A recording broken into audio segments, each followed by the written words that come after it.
Yo, yo, yo, what's up, everybody? Thank you for tuning in to yet again another fantastic indie creator interview. It is your Caped Crusader, Cody, and we are keeping it geekly with our brand new friend, Lyle Ringold. We're here to break down the Watchman issue 1 and 2 and a special 7-page little issue that happened beforehand. Yes, sir, right there.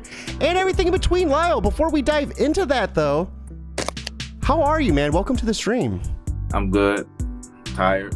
You know, just off work. I appreciate the hustle, too. Technically, I got up early. I went to work at, what was it, 4 o'clock? Yeah, 4 a.m. Oh my God, dude. Early. Yeah, I was supposed to be there till 2. He like he's like, sorry, I got keeping a geekly-itis, gotta go. I get it. I got an interview. You know, I got to go. As long as I have the time to put in, so I still get paid for the whole day, I'm good.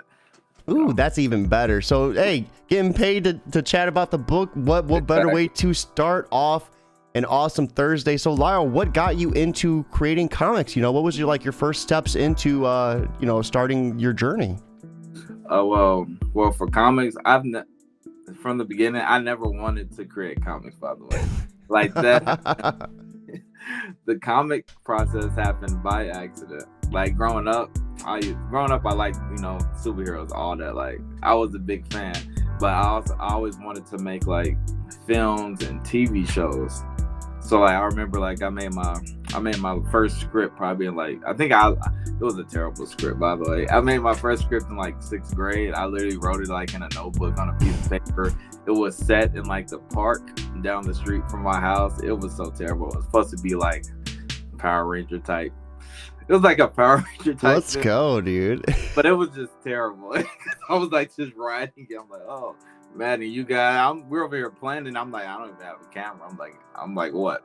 11, 12. I'm like, I don't even know what to do. I'm like, I'm just writing. We're just being silly, stupid kids. Just yeah. That's funny that you got the bug that early, though. You know.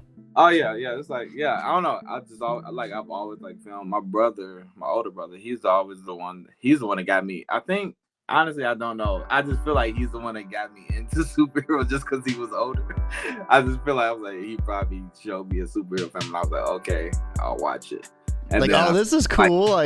Yeah, so I'm pretty sure he introduced me to it because he's like, now with him, he's like more of a bigger fan. Not that I'm not a big fan of the heroes, but like he'll like for instance, like a TV show, he'll research it, the information, and then explain everything. Me, I'll just watch it.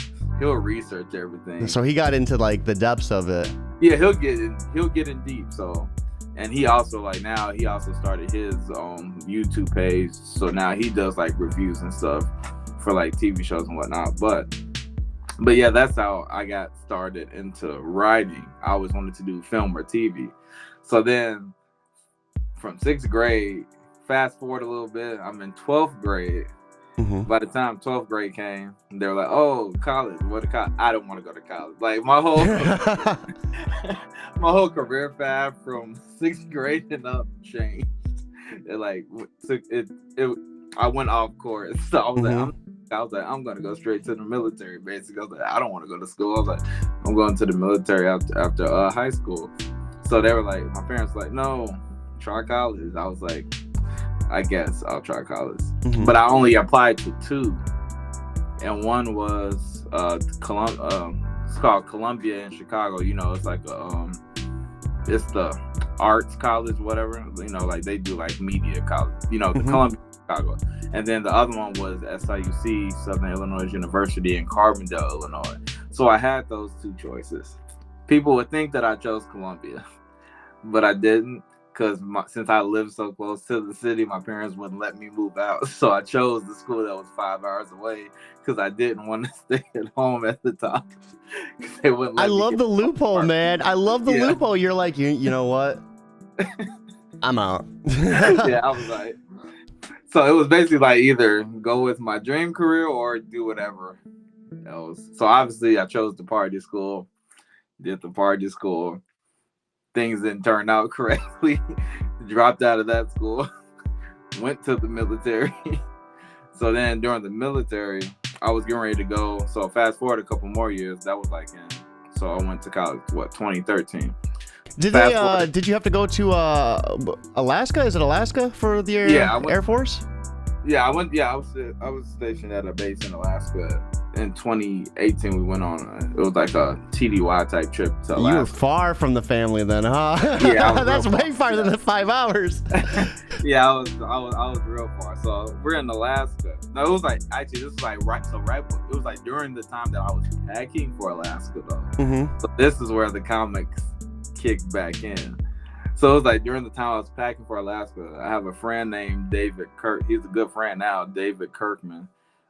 He makes films and his social media is like David Kirkman Films. So he makes films and he was doing like short films. I'm sure you probably know Static Shock. Yeah. So yeah, he was doing a short film about Static Shock. And I'm like, oh, me and my brother love Static Shock growing up. Like we always watched the show, little like teenage heroes, electricity, dope power. So I always liked it. So I'm looking at the trailer. I'm like, he doing what I wanted to do. Like he's making films. So I got a little jealous. I was like, yeah, I'm out here doing nothing, just in the military. I'm like, he over here making films. So I hit him up. And then he was just telling me about the process. And then I'm like, so how much would it cost, to make a film? He told me the cost to work with him. He was like, oh, it'll be around like $5,000. I'm like, yep, don't got that. So you take IOUs, yeah, I'm like, well, I ain't got that. I'm like, so basically it was like, I still can't make a film. Like that's literally all I ever wanted to do, is like make either a film or like a little short film to be like a little pilot, just to get my work out there. So from that point on, then at that point though, like he got me inspired from like watching that trailer and everything. So I started creating again. And then I was like just thinking of like different like characters. Like the Watchman wasn't even my first character I created. That's the crazy part. People think that the Watchman is the first one that I came up with. He's like the last one I came up with. The first one, I still have the character. I just haven't done nothing with him, but it was supposed to be like Aeromancer. So I was like, I'm over here trying to work on that. I got the character drawn out. But the way that I made the character, because I was gonna write a film or TV script for it. But when I got the character design, obviously it came out as cartoon, art. So I'm just looking at it, and people are like, oh, you should make like an animated film. I'm like, nah, I'm not really into animated films. Like I want to make like a live action film. But the character was obviously animated, so I'm just sitting there like, how can I find a cheaper way than $5,000 to get my work out there? And then I was like, ding ding, I got all these comics. I'm just looking at them. So I'm in Alaska at this point. Now I'm in Alaska, sitting in a hotel room in Alaska. I'm just scrolling through social media. And then I see like randomly, how social media spies on you. So when you talk about stuff or you Google stuff, they just all start popping up randomly. So like these different like comics just kept popping up, and like different like indie creators. I'm like, well, how did they make comics? I'm like, I don't know how to make a comic. I'm like, I can write the script, but I can't physically make the comic. So I'm like just looking. I'm like, oh, comic production companies. How do you make your own comic? I'm just Googling stuff. Get on Twitter. I see a couple independent companies. It was one big one. I know they're from over there in Africa. It was a big one, like Unique Studios or something like that. So they were like doing good. So I was like, oh, their books was like looking good, and they were offering to help people produce their comic scripts. But their price was way too high for me. I'm like, I can't get in. I'm like I can't do it because their price is way too high. So then I'm just scrolling again. I'm like, all right, I'll just keep brainstorming. So I'm still making other characters though. As I'm like brainstorming how to do this, like I still have no script. I'm just tossing out characters that's stuck in my head. I'm just like, oh, create this one, that one. Still, the Watchman isn't created yet. This is 2018 and 2019 at this point. The Watchman still isn't created yet. So I'm just still creating characters. Then I get on Instagram. I go up, I see there's Concrete Comics. So I'm like, okay, what's that? I click it. I liked at the time they only had 3 characters they only had 3 characters at the time, so like 3 comics. So I'm just looking, I'm like, oh, this is dope. So I hit them up. Now first the owner, Lonzo, they were being a little stingy, like they weren't responding back to me. So I'm like, I'm like, I guess you're bougie. It's cool. Don't respond to me. But then they responded, and I was like, do you guys help? What was that initial response like? What was it about? Like, did they finally like respond to an email, or like was it a social media post? It was like taking them so long to respond to the email. So it was irritating. I'm like, I know you get an email. You see the email. I'm like, I see all my emails. I'm like, why is it taking y'all so long to respond? So I finally got the email back, and I was like, yeah, we help create comics. And I was like, okay. I'm like, finally, we're getting somewhere. Like, took y'all this long to respond. I'm like, so how much? I just jumped straight into it. They're like, how big is your script? I was like, Just like, your script. I'm like, oh, I ain't had no script yet or nothing. So I didn't have it because, they go by a certain number of pages. Like, when you're doing pricing, you got to go by a certain number of pages in your script. And then you got to add in how much it's going to cost the artist to draw the pages, then the colorist, the editor to edit the page. I'm like, so how did it feel like trying to hit these guys up for so long, and then when they finally respond, they ask for something that you're like, oh, I don't have that. So like, it was there. I was like, it's like I was defeated. Then I got back up. Then I like went back down to defeated. I'm like, the hero's journey, right? Like in actual physical form. It's a roller coaster. I'm like, I ain't got nothing. I'm like, I ain't got nothing. So I'm just sitting there. I'm like, so they were just telling me like the price, and I'm just like, okay, cool. Let me get back to y'all. So, because at this point, I'm like, okay, now I gotta just raise the money until I'm ready. And then I was like, first of all, I gotta get the money. Then I'm like, I gotta get the script. So with the character stuff from that process, he was like, from that process, me and him didn't talk for a good, we didn't talk for a good few months. And that one was in 2019. It was like October 20. It was like around, I think it was like around October 2019. Dude, that was like right before the start of COVID too. Yeah, that's what I'm getting into. Yeah. Story kicks in. So it was like around 2019, October. So then, like COVID really got bigger in the US in like January 2020. Around that time. Like they talked about it at the end of 2019, but then it got big in the beginning of 2020. So I go on a cruise, with my friend. We go on a cruise. We're just on a cruise. I get back from the cruise. Then bam, COVID. I'm like, okay.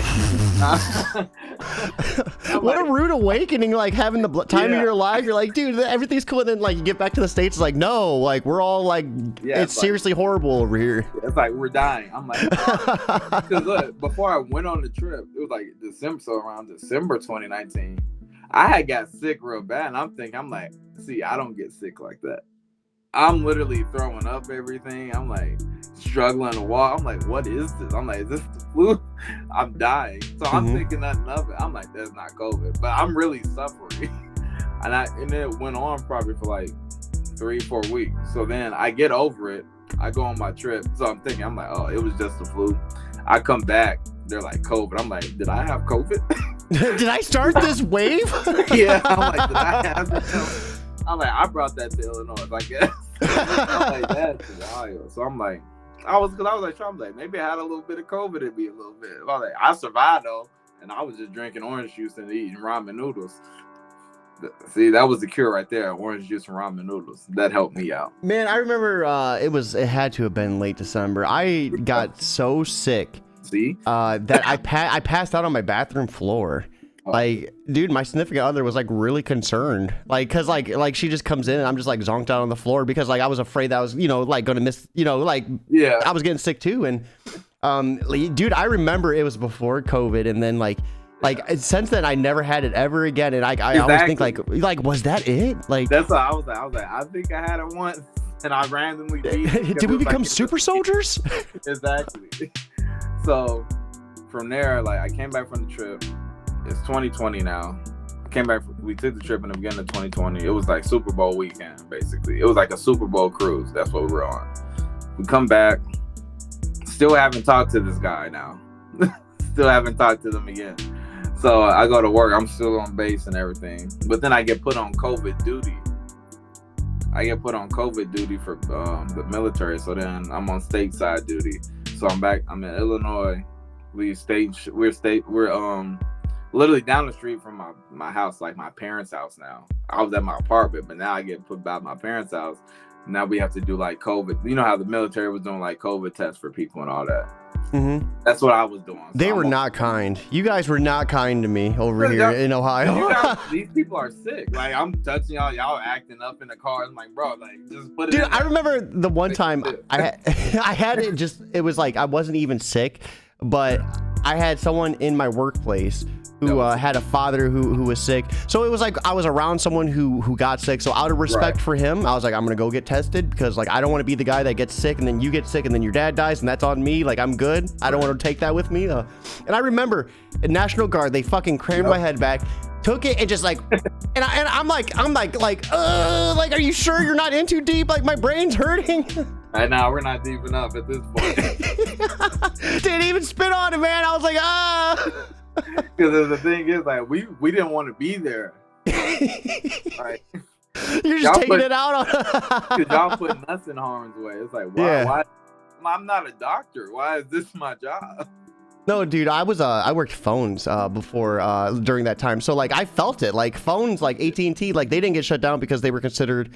It was what was that? Like a national like lifeline. Like if your phones go down, you can't get a hold of anyone. So that was like our loophole, and we would have people come in all the time. And I remember the way AT&T did it. They would make us right during the first wave when it was the worst. Like we had a circle of chairs from the door, like, and they couldn't pass the chairs. So like we would have the whole store like blocked off, and there's just literally like a 6 foot like radius, half circle by the door where all these customers would come in, and then one of us would have to go and disinfect that circle like every half hour, and it was like a death circle. You know what I mean? Like. Like I would have my kids at the store, they'd be face diving into it. I'm like, oh my God, don't be doing that. Like, yeah. So yeah, you know, that COVID era, the beginning era, I should say, was wild. So, and then that's when the comic kicked in. So it's 2020. It's the summer though, because that's when we all got put on it. It was like the summer. So it was like July. I was sitting in the hotel room. I'm like, I'm bored. We can't leave the hotel. So what I started doing, I started writing. So that was when I first started writing my script. Now, I didn't know how to write a comic script. I know how to write like a movie script. I did not know how to format a comic script. So I got this program called Celtics. It's like Celtics, but CELTX. I call it Celtics. Celtics program. And it had a comic template. So when you start typing everything, it just formats it like, you know, panel 1. Oh, that's cool. It formats it for you, so you just could enter, and you put the character, you put the character name, you put dialogue. So I'm just writing, and that's when, and now finally, like 5 characters later, I skipped all the other ones, and I'm just writing a whole new one, The Watchman. I'm like, just writing The Watchman, and then I get them drawn. I look at the drawing, I'm like, yeah, this is the one. I don't know, it's just like a bell, because I always like street characters, like street vigilante type characters, and I also like Captain America. It was my favorite Marvel character. So I'm like, puts 2 and 2 together. So I was gonna say, I was feeling like almost like Nightwing vibes. That's what I'm saying. So my favorite hero growing up, obviously, is Robin Nightwing, the original one, obviously, Grayson. I literally, like, me and my brother would be in like the living room. I have a broomstick pretending it's us. I would literally be spinning that thing. I love it, dude. I just be spinning, and I'm like, I'm Robin. I remember when I was younger, like thinking I had the cape and everything, a little black Robin. I was just over there, just swinging it. So it was like, I had Nightwing on my head, had Captain America in my head, but it wasn't this thing. People do be like, oh, Nightwing, and I'm just like, oh no, it's like Nightwing plus Daredevil plus a little Wolverine, because I was a big X-Men fan. Then I was like, plus Captain America. It's like 4 of them mashed into one. Yeah, so, I haven't had a chance to read, so I was just kind of going off of the one cover in particular. It looked like a little nod to it. Going off the look.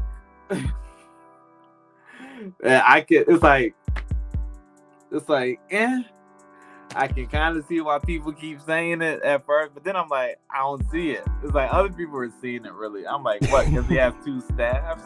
I'm like, I'm like, to me, the uniform is different. They're like, oh, the W. I'm like, well, it's not winged. It's literally a W. I'm like, I didn't have an insignia drawn. I'm like, I didn't even look at the W as the Nightwing logo. To be honest, they definitely did. I didn't even recognize it like that. It's a W. I'm like, his name. I'm like, his name is Watchman. Like, it's a W. Like, it's not even wings. It's not a bird. Like, I had nothing else to put there. I didn't want to bare chested, So I'm like, yeah, you're not supposed to, right? You got to have a little something there. Exactly. So when I'm getting it created, I'm like, to me it looked cool. To me it looked fine. It looked original. I think the design's badass, honestly. Yeah. So I thank you, because I posted the first picture. I got love on the first picture. So then I did the script. I emailed them back. Concrete. I emailed them back. They're like, oh, so you ready? I'm like, yeah, I got it. Damn. So that's from literally like 2018 to 2020. Mm-hmm. Okay. So I'm like, I got it. He's like, send me the script. Send him the script. Love the script. I'm like, of course. I wrote it. Who's not going to love what I write? Mm-hmm. That's in my head, I do everything. In my head, I do everything the best. So I'm like, you have to, though, right? Yeah. I'm like, I'm the best. So I was like, because I love the script. Now, the original script was only like 10 pages. Me thinking that was fine enough. I'm like, it's a comic. It was supposed to be 30. I'm like, it's 10 pages. So they're editing it. We're doing the first one. Then he comes back. He was like, so this is like later in 2020. This is like now around October 2020. So they're doing the script. We're getting it drawn out. They're like, oh, we should make it longer since this is really just issue 1. I'm like, I got 11 pages for you right there. Like, that's not enough. Like, nah, usually issue 1 is like close to 20 pages. So literally in a night, I wrote the rest of the book in one night. I just got like 11 or 12 more pages. So the first one was like, I guess comics don't have page numbers. Never really noticed that. But the first one was like... He's like, note to self for issue 3. Yeah. Let's get some page. It was like 21. Yeah. It was like 21 pages. So I got 21. He was like, oh, you wrote that quick. I was like, yeah. He was like, so did you rush? I'm like, I don't think it's rushing. That's just me. Like, that's just how it works. Mm-hmm. Like, people think that when I'm writing, people think that I'm writing for like days and months. I'll sit down and write one issue in one night and it'll turn out great. That's the crazy part. That's just because, like, is it the working under pressure? I've been wanting to do this all my life. Yeah, but is it the like working under pressure that kind of helps? I know, like, for me, like, if I have all day to do something, I won't. But like 30 minutes before I go to work, I can produce some of the best stuff I can do all day. You know what I mean? Yeah, I think it's that, but it's like probably like pressure, but then it's like I'm not really pressure. It's like probably in my head it's like, oh, you got to get this done, but to me it's like, nah, I'm just writing. I just write like that because technically I'm a procrastinator, so I'll do something last minute. When I'm like, oh, he's gonna start drawing this day, so you need to script. I'm like, okay, let me write it down, and then I'll hand it to the artist. I'm like, there you go. Like, you got it on the day that I said you was gonna get it, even though it took me till the night before to write the whole script. So let me ask you, how did it feel when you originally presented this? They shot you down, wanted a script, and then you get the script, you get the character design, and they're like, well, we need more pages from you. How did that feel, like finally getting like knocked down, back up, and then like it's like, I thought I was finally here. So when I gave him the first one, the little 11 page or whatever, I'm thinking the dude's gonna be like this. I don't like it. So I'm like, okay, whatever. In my head, I'm thinking it's great, but I'm also like, when I start putting stuff out, I'm like, people ain't gonna like this. So I'm like, they're gonna not like it. So he came back, he's like, I like it. So I was like, cool. So we started, like, gave me contracts and everything, signing stuff. I'm like, bet, let's get this thing going. Then it's like, oh, we need more. I'm like, okay. I didn't feel no way towards that part. I'm just yeah. Cool. So I gave them more. Then they're like, oh man, this is great. I'm like, of course, it's still written by me. It's great. Like, what do you expect? I want to put out great, I expect to put out great content. So that's what I'm always doing. I just have like 30,000 stories in my head that I have to sort out. That's the problem. Like, my head is just crazy. Like, I would literally be anywhere I'll look at something and get a thought, and then I literally go into my phone under notes and write it in there. That's just how my brain literally works. Like, no, that is so awesome. It's literally just creative. Like I'll be at work, I'll just be thinking, I'll be looking at a rat scanning stuff, and I'm like, oh, just going in my notes, like create a story. That's the crazy part. I would literally go into the bathroom at work for like an hour and just write something. That's the crazy part. What's he doing in there? Is he sick or something? Yeah. I'll just be like, yeah, my stomach hurts. Then I start writing. So I gave them a rest. They're like, it's great. So now I'm like, okay, cool, it's great. I don't need no editor. Y'all telling me it's great, right?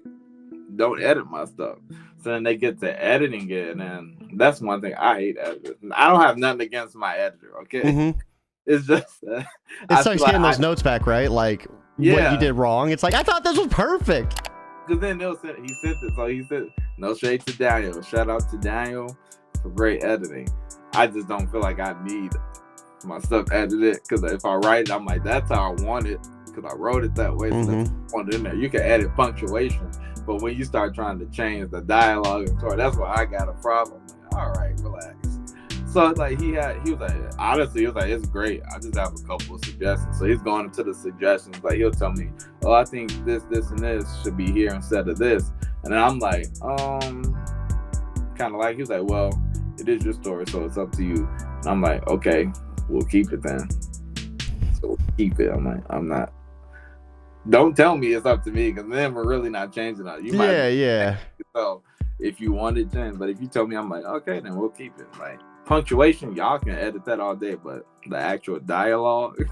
Yeah, I know for me, like when I'm like working on stuff and it has to get edited, and I'll put my blood, sweat, and tears into it, and then I come back and there's like a 14 like edits, and I'm like, oh my god, when does it end? And then like you think it's perfect, and then a week later you get another pass on it. It's like, okay, well, you need to fix this still, and it's like, I'm trying.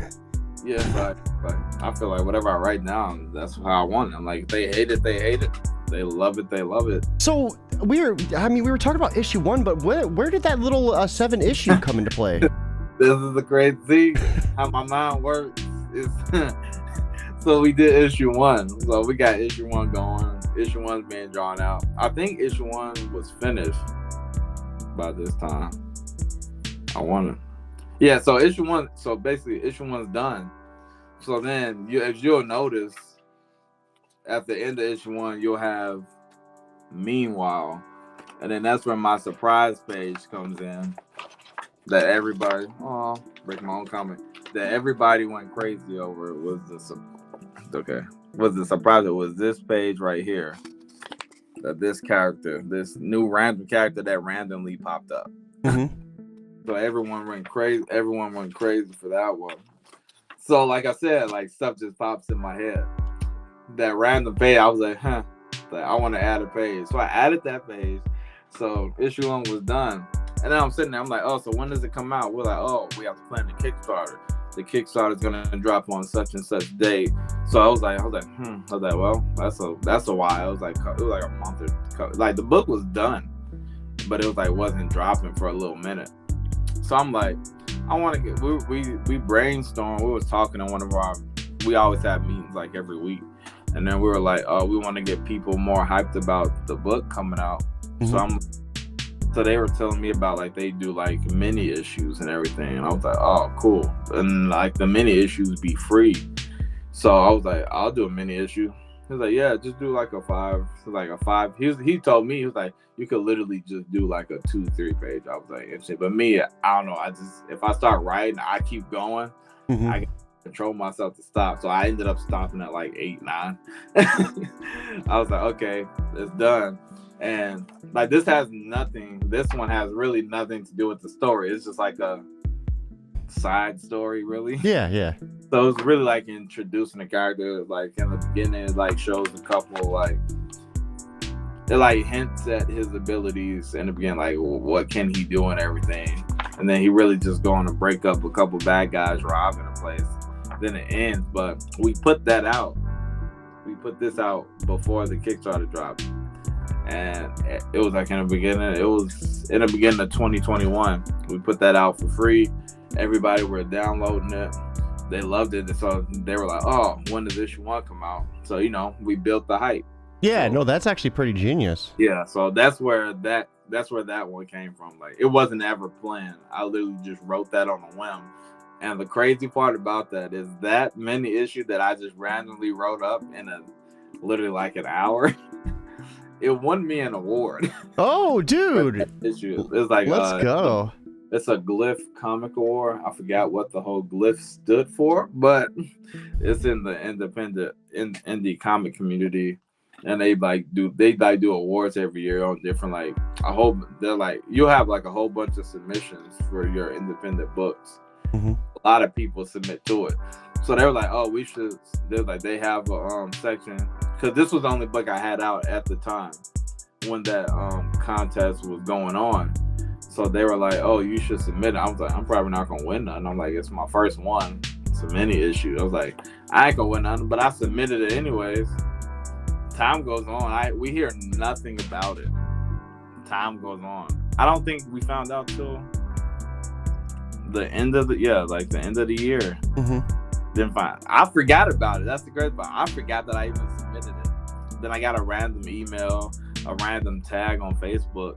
Like, congratulations to the winner of the mini issue Glyph Award.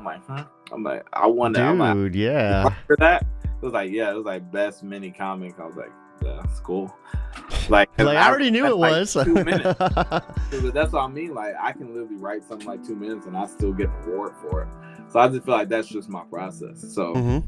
But yeah, so that's where the whole comic began, and to where we are now. That's how the comic journey started. I think right now, let's go ahead and pull up issue 1 and go through it together, kind of break some of this down. So before we dive into issue 1, give us a little bit of a recap of what Watchman is about. Yeah, if I remember. So basically, the Watchman is about, so you have the Watchman, which is Tevin Fields, okay? So Tevin Fields, he's a military vet, so you won't notice that from jump because it doesn't start off that way. It starts off from him fighting. But he's a military vet who just got home from finishing up his enlistment. And the way I got him is the way he came about being a military vet it's this process. It's like when I write, I pull stuff from my life. Mm-hmm. So people were thinking that this was me. I'm like, no, that ain't me. I just pulled that aspect from my life because I was like, I think it'll be good. I write what I know about. I like to write about. I don't really like to just make everything like, fake. I don't, dude. You got some experience with a broomstick, so who knows? Maybe. Yeah, so I like added it in. I was like, okay, military vet. So he comes home, finds out that his dad has been murdered, basically. And is this part in the comic? It's in the comic, yeah. Okay, you'll see it. Yeah, so basically, like from this point, this is him, like, it's just the beginning, like showing him a little, like, oh, the Watchman is here, he in the city. Basically, here he's like going through his story.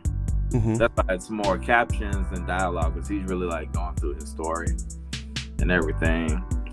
He meets up with these guys that were basically trying to take advantage of a girl. Then he beats them all up very badly.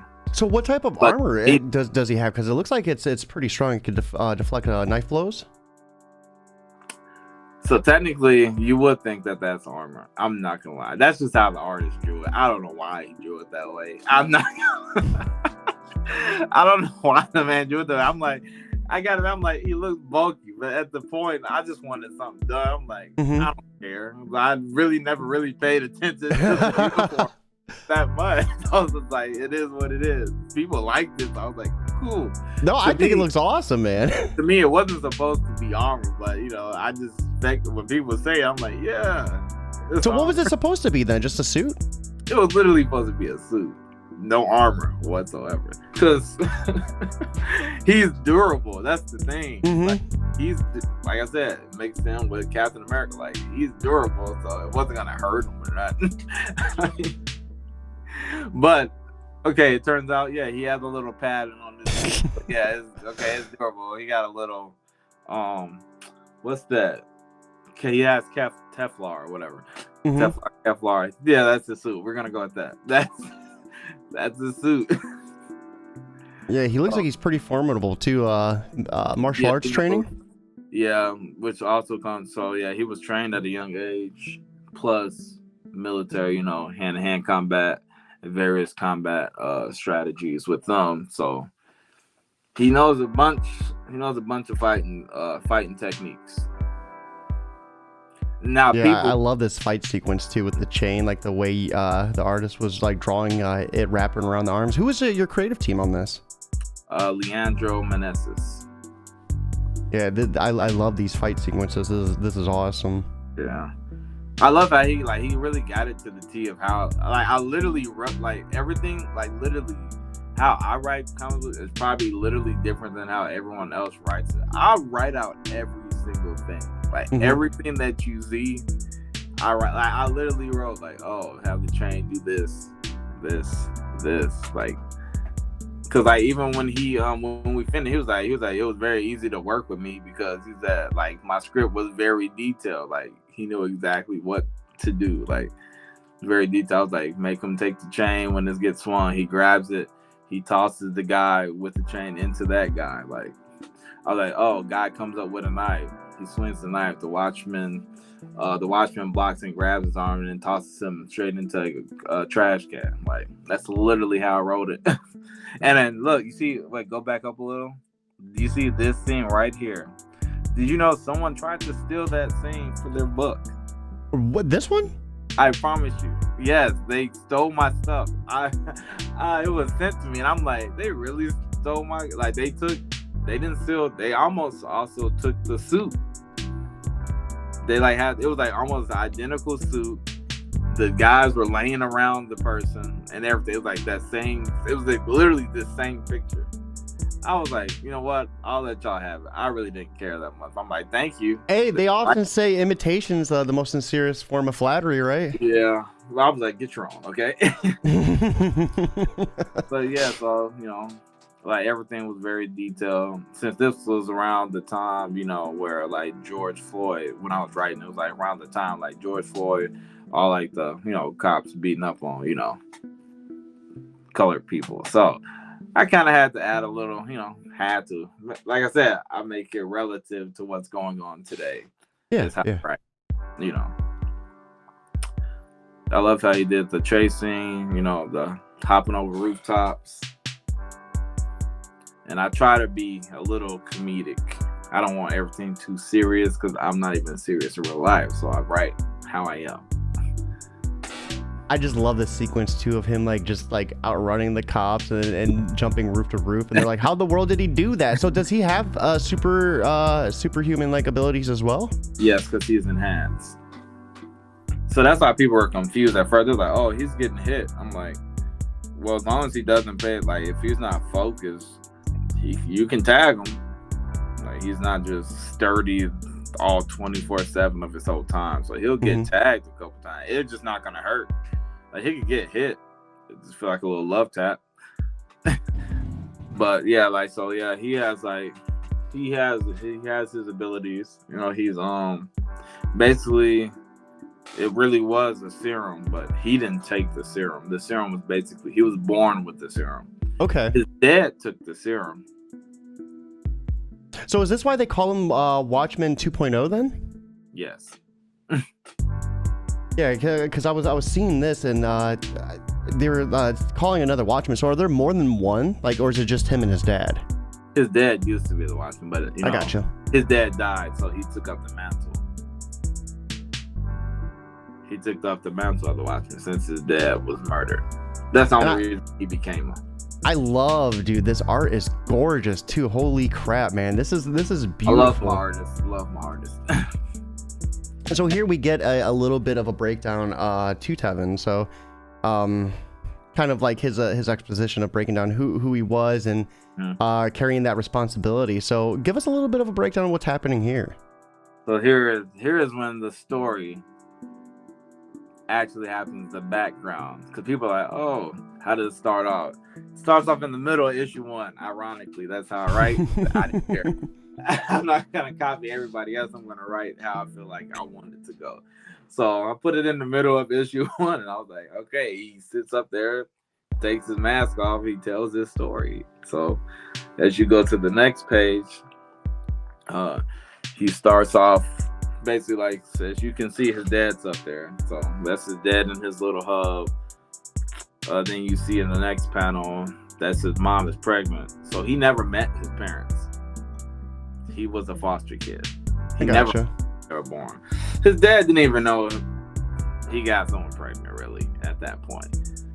But he found out later after the child was born. He does find out later after the child. This seems like it has potential for like such a crazy arc too. Is his dad like still around, or his dad's dead, you said, right? Yep. Spoiler alert.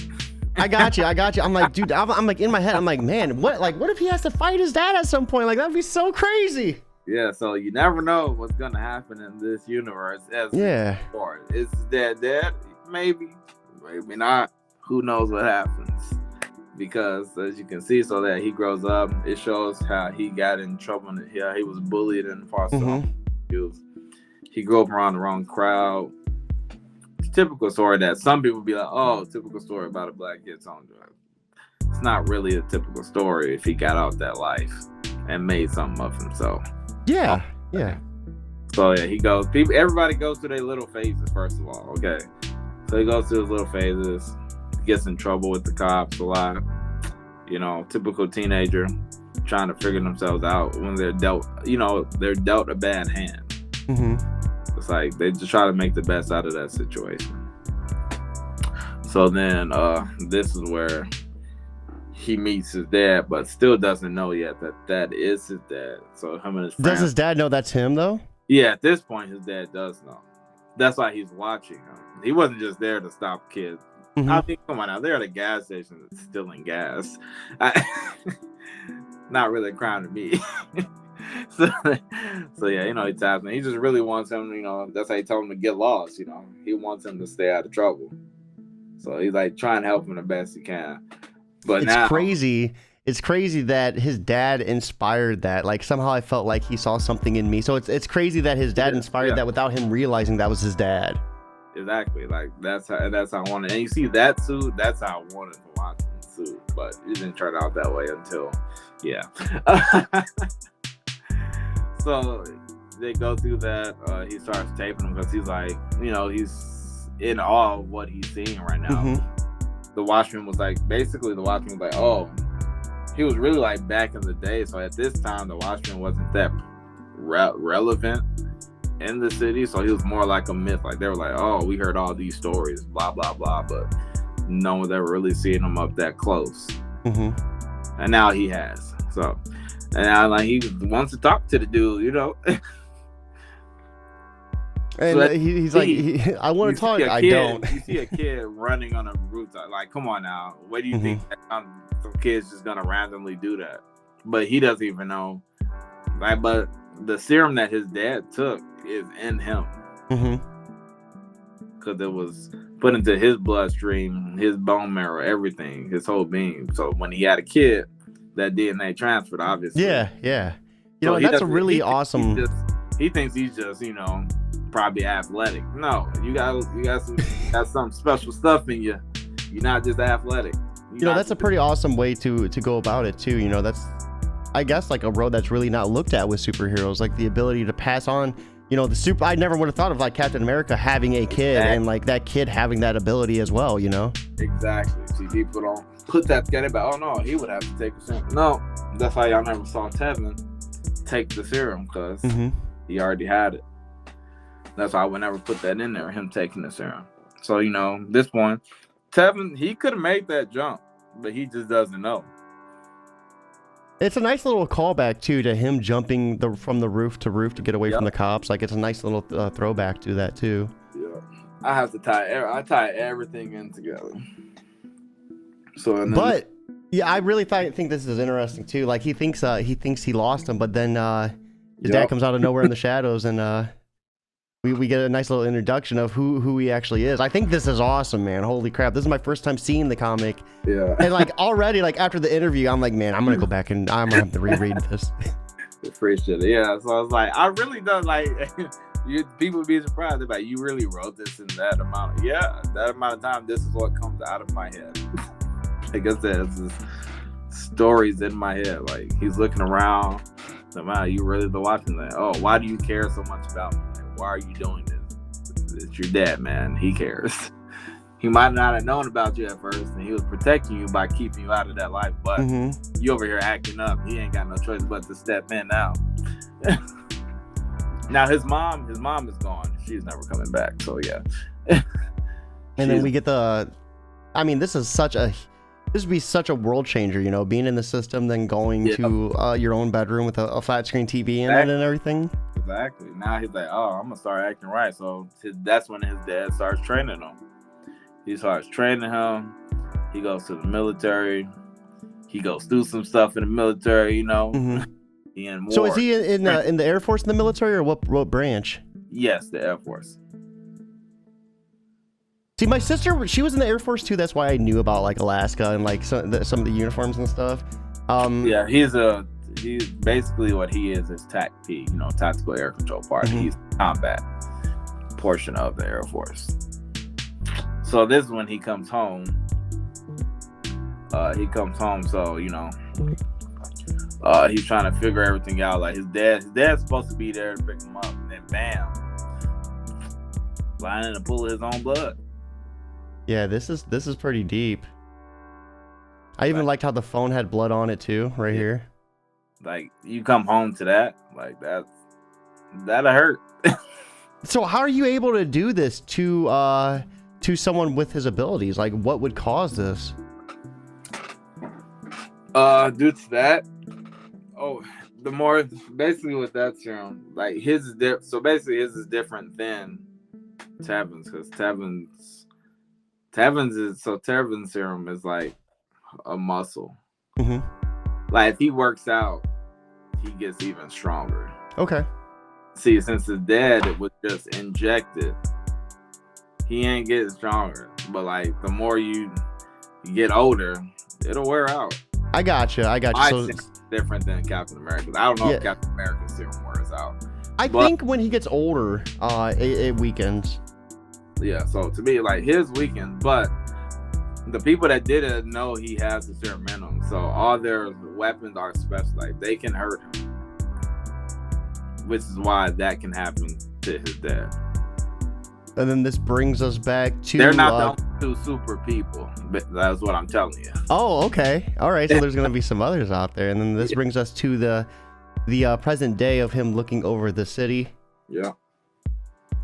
And then we get a nice little cliffhanger for issue number 2. Yes. Now read what it says and you tell me what you think about that. Read the little last page and you tell me what you think about that. Not this one, the new one. The other guy that pops up. Wait, down here? Yeah. Oh, I would be led to believe this is the guy that killed him, right? Yeah, but what else would you think? Who is this guy? If you read it, just read it, and then you tell me what you think. Because people are giving me theories. So let's see. If I had to take a guess, I would say this would probably be like a second son, like a second brother, like his brother. You know what I mean? Yeah. Like Tony had a kid, like another kid. It gets juicy.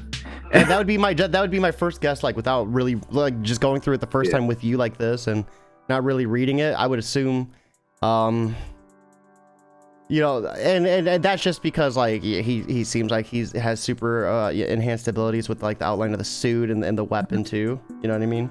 Yep. The prodigal son returns. So this seems like it'll be interesting. Yeah. Oh, that's when they get into issue 2. Yeah, they tussle. Never seen someone that could do what he can do besides his dad. So you know. I'm loving this universe too. All these people, like this cast seems so insane. Like it literally, like, and I like to brag about myself. Once I came on, it got bigger. Let's go. It got bigger, and I feel like it's because of me. I'm not gonna lie, they got so much more of a following when the Watchman came about. I'm just saying, and then more people kept signing on. I'm like, yeah, this is because of me. I'm sorry. I was a four. I was like the fifth. It was the fourth already, but I was like the fifth one, I believe. It's when it started getting real, right? Yeah, people started, joining in. Now they got like 30 people on the roster.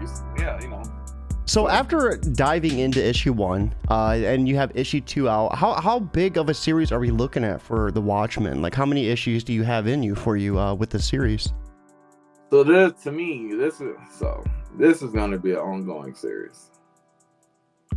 It's my flagship character, so I want to make this series a big series. Like, so the first volume is going to be like 5 issues. It's going to be the first 5 issues. Oh, that was 4. It's going to be the first 5 issues. So it's going to be the first 5 issues. What people will find out, I guess, they'll find out here first on your podcast first. Issue 3 is already in the works. Ooh, let's go. Now they just don't know when it's coming out, but yeah, that's already in the works. So they were just expecting issue 2. They're probably expecting, we're gonna have to wait another whole year to get to issue 3. No, issue 3 is gonna come sooner than you think. So the issue 3, then 4 and 5, and then we're gonna put them all together, and then we'll have volume 1. And then that's when we'll basically dive into part 2, volume 2. So it's going to be 10 issues going to be in the first one. Basically, the first arc is 10 issues. Dude, let's go. I mean, when are you looking at cracking into any of those other characters? You have like a whole catalog of characters that you created before the Watchmen. Like, are we going to see any of those come to light too? Yes. So, yeah, there's a couple others. They're going to come to light. I got my character, Airforce, that I'm really diving into. So, one of the characters that I did create, I basically, since now, like, changed the direction of that story. I'm gonna have like a because I like mythology, so I'm gonna have like a demigod drama type story coming out that's called Bloodlines. Is that with your first character you made? Yes. Okay, because I read that when you said that name. Yeah, dude, that's awesome that you're reviving it. It's gonna be him and his brother. They're demigods. They're basically living in the regular world. It's going to be navigating through the regular world. But then, other gods come out because they don't like what's going on. So that's so cool, dude. Yeah. And their 2 characters are literally based off me and my brother. Like, his birthday in 2020, I turned him into it. He likes, his favorite character is a Flash, so he likes speedsters. He always wanted to be a speedster, so I turned him into a speedster. So his demigod's ability is super speed with electricity. Aeromancer is obviously weather and he still has electricity because of the powers, because of the abilities of their dad. So it's all mashed into them. But the thing that separates them is one blows wind and one is fast. No, that's cool, man. I think there's a lot you could do with that too, especially like controlling the weather like that. Yeah. It's basically like a maelstrom, but better. Maelstrom better. So you have that story that's gonna come out eventually. I'm gonna start teasing that soon. I already actually teased it on my brother's last birthday, so people kind of heard about it. Within the Watchmen universe, we'll have multiple characters. Like the guy that showed up at the end, which is Vale, he's gonna have his own series. His own anti-hero series. I will be diving into the father. He'll have a series, showing how he came to be, the original Watchman. So he'll have his most likely is going to be like a mini, like his won't be ongoing. It'll be a limited series with him. Honestly, it'll probably be a one shot. He'll probably just have it'll either be one shot or he'll just have 1 or 3 issues to wrap that one up. But Vale is going to be ongoing. Because they're going to separate and have their own 2 things going on. We'll have another character coming in, Trice, which is probably my favorite in the Watchmen universe because I like teleportation. And so his story deals with that. He likes to teleport. His story deals with that. So that'll be an interesting person to fight against too, right? Oh yeah, you'll see them tussle a little bit. Because it's like the Watchman will train him because he pops up He pops up in the universe soon. No, that's so cool. Lyle, I appreciate you coming on here, breaking down the Watchmen, everything in between, and giving us the deep dive with issue 1. This was an awesome sit down. Whenever you do the Kickstarter for issue 3, I'd love to get you back on and kind of deep dive that as well. So that one might not be a kick. I hate Kickstarter. Okay, this probably wasn't the last. But when we do the like pre-orders and promotions, I will let you know about that one, so that you can get that word so people can pre-order it. Yeah, absolutely. Because it's basically the same thing. It's just that, so Kickstarter is basically a pre-ordering service, but we're gonna do the pre-ordering on just the Concrete Comics site instead. Because I'm tired of Kickstarter. It irritated me this time, you know, and didn't go the way I planned it to go. Yeah, well, what happened? Was it just like the campaign itself, or? Yeah, to me, yeah. So like, you know, my first one, the issue 1, that Kickstarter went great. I was fully funded in 45 minutes. Like, I have the fastest funded book. It was 45 minutes. That was an accomplishment. They sent me a whole like sticker for it. Yeah, you got a Project We Love for it. Yeah, like it was done in 45 minutes. Like, I was fully funded in 45 minutes, and then it kept going up. This one, it like got stagnant in like day 1. It was just irritating. It wasn't funded for like 2-3 hours. I was just like, huh. You know, I was defeated once again. Yeah. Man, that's crazy. And then the way it ended, I was just like, yeah, I'm done with you, Kickstarter. Yeah. it wasn't giving the traction that my first one got, really. So hey, and sometimes like just handling that yourself could be a better experience in the end anyways, right? Like moving outside of Kickstarter and just running it yourself, you know? Yeah, Put the middleman out. Yeah, so that's what we're doing with the rest of the issues going forward. We're basically going to have our own Kickstarter. No, let's go. That is so awesome. Lyle, I you know, this, like I said, I'd love to get you on for that. Man, this is awesome. I can't wait to, when this ends, to get back and read this a little bit more in depth. Because it seems like it's, you know, and I brought up the Nightwing earlier because that's like one of my favorite runs. I've like read like almost every single issue that's come out. Tom Taylor has been just a bunch of Nightwing comics straight killing it, dude. Oh my god, man. Yeah, this looks like it's gonna be easily another series that's gonna take that over, because this looks amazing, man. I love what you've done with this. Like with the uniform, like that's why you'll notice from this issue and issue 2, his uniform is different because I got tired of people. Okay, I got tired of people comparing. I'm like, all right, they look totally different now. But then I was still some people like, oh, just because of the weapon of choice. I'm like, bro, it's a lot of people use sticks. Yeah. Get over it. But yeah, I changed up the uniform. But this uniform is one that I'm more proud of because I actually like this one better than the original. Now, this uniform was changed already while issue 1 was being created. But we had to wait because it's like we already have pages made, so I'm like, I'm not pages over. Yeah. I literally waited to add the suit in until issue 2, but the new suit was there in issue 1. I just couldn't switch it. Yeah. I got you. No worries about that. They'll show them in issue 2. Yeah.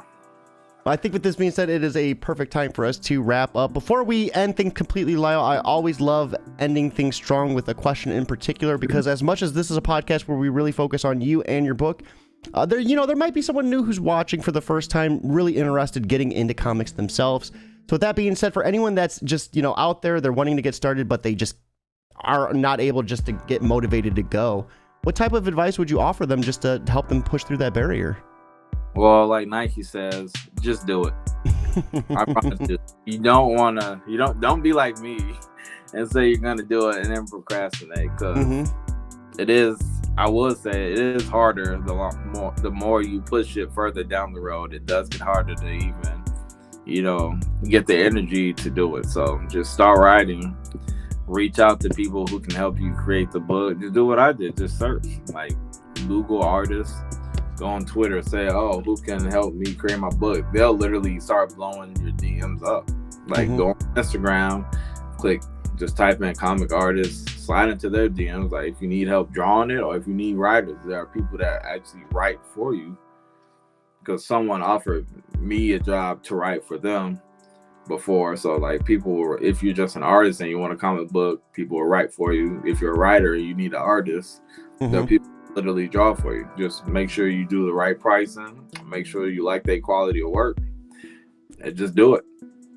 No, that is awesome. I think that's really what you need to do is just go for it, right? Stop Go for it. Stop Don't thinking it's going dip to be your perfect toe. off the rip. Don't dip your toe and just jump straight in. If you drown, you drown. Yeah, dude, that's the only way to learn how to swim, right? Exactly. No, and I think with that being said, it is a perfect time for us to wrap up. It is a beautiful Thursday morning. If you're out there and you're struggling getting started, just get that pen, get that paper, and get to writing. Lyle, I hope you have an awesome day. Everyone else, I hope you have a beautiful Thursday, but most importantly, keep it geekly.